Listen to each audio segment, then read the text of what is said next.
Donald Trump's critics on both sides of the aisle scoffed at the shakeup of his top aides, arguing the Manhattan businessman needs to take a long, hard look in the mirror to figure out the root cause of his woes.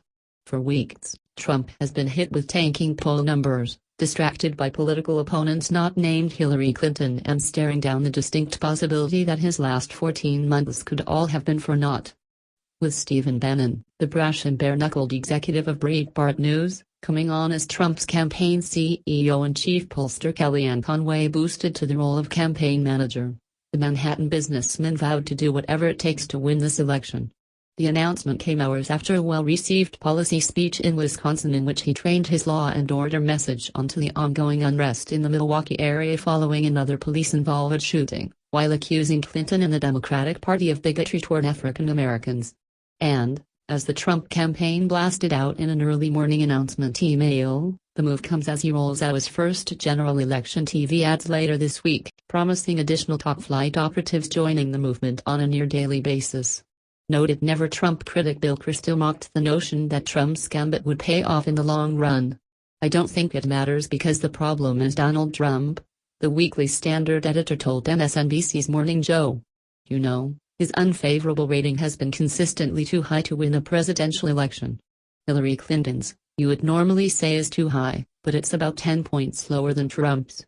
In an ordinary election where a candidate from the party of the incumbent president is treading water in terms of public approval, Republicans would generally be ahead at this point," Kristol said, while acknowledging that he could still see Trump ultimately prevailing.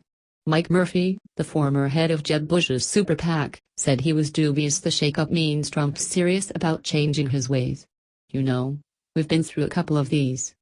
And we've got plenty of time left," Murphy said on MSNBC. Could Trump change? Maybe. But he's Trump. It's unlikely. Like, my Labrador could walk up to the piano and start playing. Not going to bet on it. Trump is Trump. Paul Begala, the senior advisor to the pro-Clinton super PAC Priorities USA, also said the campaign can shuffle around advisors all it wants. It won't make such of a difference. "It's the candidate, stupid," Begala remarked, borrowing a phrase from Bill Clinton's 1992 campaign, on which he served as chief strategist. Begala also compared Trump's moves as akin to rearranging the deck chairs on the fated Titanic.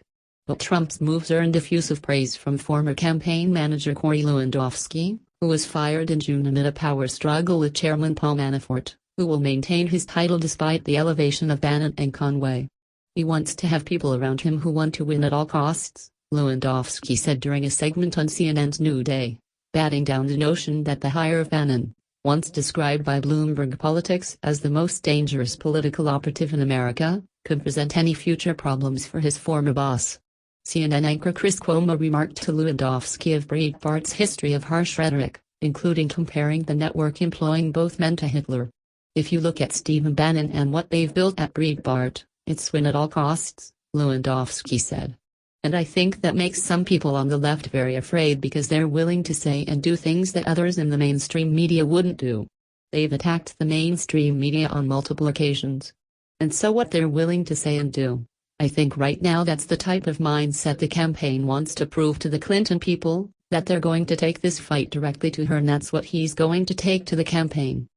Trump supporter and former New York City Mayor Rudy Giuliani boasted that Trump's moves showed political mastery. "The campaign is getting bigger and bigger and bigger? A lot of people think he has no organization. Good. I like them to think that," Giuliani said on Fox Friends. "The reality is I've traveled to a number of states with Donald and I've seen the organization he has."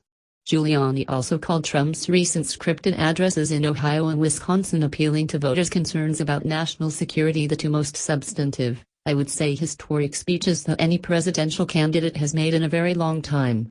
But lest anyone think the shakeup marked a reset of Trump's campaign, the candidate himself dismissed the notion of a course correction just hours before the news broke. "I am who I am. It's me," Trump told Wisconsin news station WKBT-TV on Tuesday. "I don't want to change. Everybody talks about, oh, well, you're gonna pivot. I don't want to pivot. I mean, you have to be you. If you start pivoting, you're not being honest with people.